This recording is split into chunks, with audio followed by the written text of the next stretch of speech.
Most business owners don't want to think about it, but ignoring this is probably the fastest way to lose everything that you've built. What I'm going to share to you today is how to protect your business financially and legally in the easiest and most beneficial way. I'm the director here at New Wave, and I run several of my own businesses itself. I run the accounting firm. I have multiple 7 and 8 figure businesses. And for me, there is a lot of risk, which means that if something were to happen to me tomorrow, there could be some very bad implications in continuing to run the business. What do I do, and many business owners do, to make sure that the business can continue to run without them? We have in-house lawyers, and so whilst my information may not be from a lawyer's point of view, it is information that I've got from sources that can give you peace of mind that we're doing the right thing. I work with businesses across Australia who want to future-proof their companies. Now, here's the thing.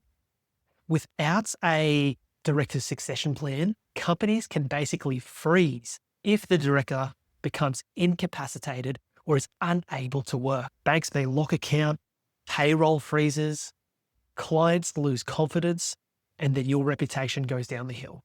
Without clear appointments, disputes can arise, and then someone could take over who isn't the right person and ultimately bring down your business. From a tax perspective, there could also be unexpected tax consequences, and we don't want these to trigger for the wrong reason. We want to make sure that you're able to continue your business irrespective of the situation. Unexpected events can cause different situations. They may even force a business sale. They may cause disputes internally. They may cause estate complications. And that's why it's super, super important for all directors to make sure that they have a director's succession plan in place. Now, I want to look at a few businesses that didn't have a succession plan in place and what happened to them. So it's very important to take note that it doesn't really matter if you're small, medium, or large. What's important is that you understand the implications if something were to happen to you as the director. So the first one I want to go through is a local business on the Gold Coast. These guys were circa 2 to 3 million in revenue. They ran in a company structure. Here in Queensland, the construction companies, generally they run within a company structure to make sure that they comply with QBCC. Now, sole director in this scenario. And what happened was that one day, that director had a stroke. The day that he had the stroke, he passed away a couple of days later. What happened next pretty much meant that the business was going to go south. And so he had a stroke. The banks froze the accounts. The staff remained unpaid. There were several projects that were running at the time with no clear direction. No one could sign off on documents that needed to be signed off. And ultimately, these projects collapsed. They lost key staff members, and unfortunately, they had to wind up the business. Now, that's one example of how a small business who could have taken control early may have had a plan in place where someone else could have taken over very quickly and continued to run the business. Now, there was another example where it was a family-run business, and the main family member who was running the businesses passed away. Old age, it happens. Now, because this family member had a very wide range of family members, now because this family was a mixed family, there were several kids, an ex-wife, and it was very blended. So it can get very messy. And so what happened in this case is that the children started to argue with the other children, and then there was an argument between the spouse. And so there was this big debacle around who should be in control and basically who should get the assets. Now, the control part here is very important. So we're not looking at who should get the assets. We're looking at the control side. And ultimately, months and months went past with no clear decision and resulted in two things.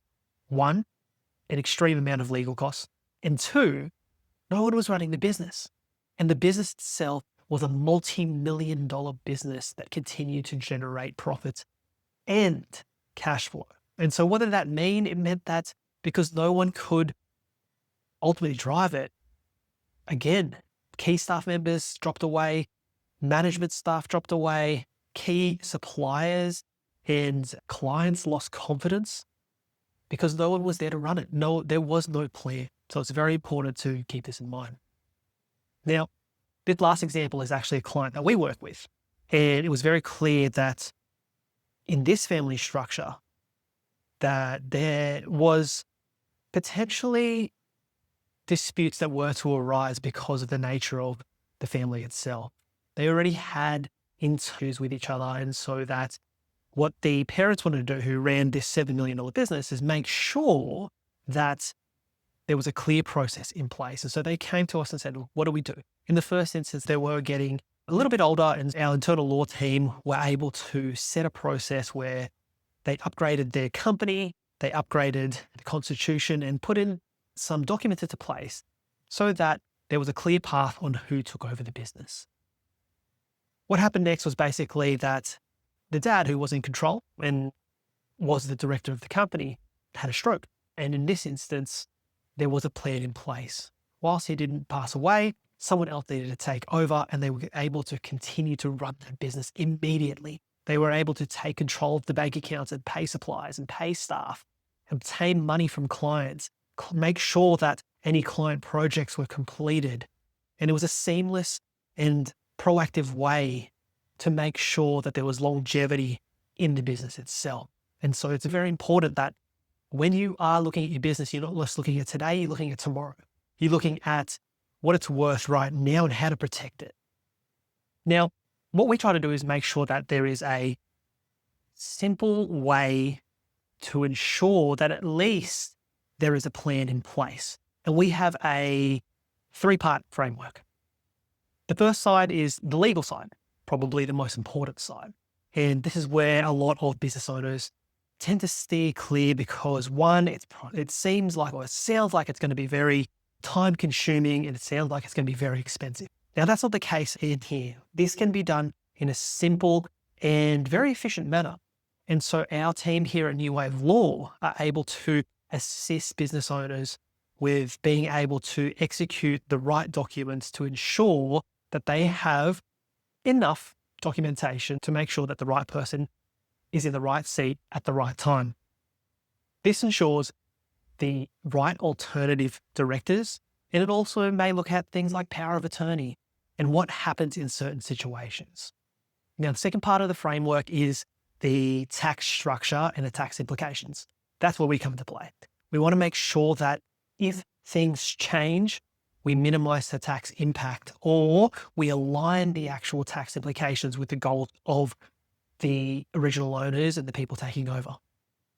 And then we look at the business itself, making sure that you have a clear communication plan with your key suppliers, your staff members, and your clients to ensure that everything is seamless. Everything is done in a way so that you can just fall into place and continue the business. Basically, this 3-part framework is a simple yet effective way to de-risk and create basically your own little insurance plan. Now, what I'm finding is quite interesting because I would say 90% of all businesses that run under a company structure or have a corporate trustee don't actually have one of these in place. And they are not that expensive and they can be quickly done. And so if you are a business owner, and it doesn't matter really of the size of your business, it doesn't matter in terms of the family structure. What matters is that if it is of value and it will be of value later, how are you going to protect it now? You don't have to spend thousands of dollars to do this. It's something that can be done within, let's say, a week, and then you have peace of mind. You have peace of mind in terms of who comes in and takes over the business. You have peace of mind of retaining and safeguarding your assets. You have peace of mind of making sure that your family are getting the most out of the business that you've actually built. And I know what you're thinking. I'm going to put it to the side. It's one of those ones where we'll think and deal with it later. But what I see day in and day out now is you don't know what's going to happen tomorrow. And unfortunately, that's life. Things will happen. And so plan yesterday. Unfortunately, the cost of not planning is potentially losing everything. That's why now is the time. If you don't have it right now, it's basically like you are driving your car, your expensive car, your luxury car without insurance. You crash, someone crashes into you, you hit someone, or whatever may happen, and you are not covered. So be in control. This is something small that you can do now to have a massive win. So if you're a business in Australia and you don't have a director succession plan in place, give us a call. We'll run through the process and we can do it within a very short time frame. We'll make sure that it is aligned with your future goals, both legally and from a tax perspective, and make sure that it's clear enough so that you have confidence and clarity to run your business and not have to think about this later. A couple of pieces of well-documented agreements and paperwork will save you a lifetime of stress and potentially not losing all of the hard-earned assets and businesses that you've created.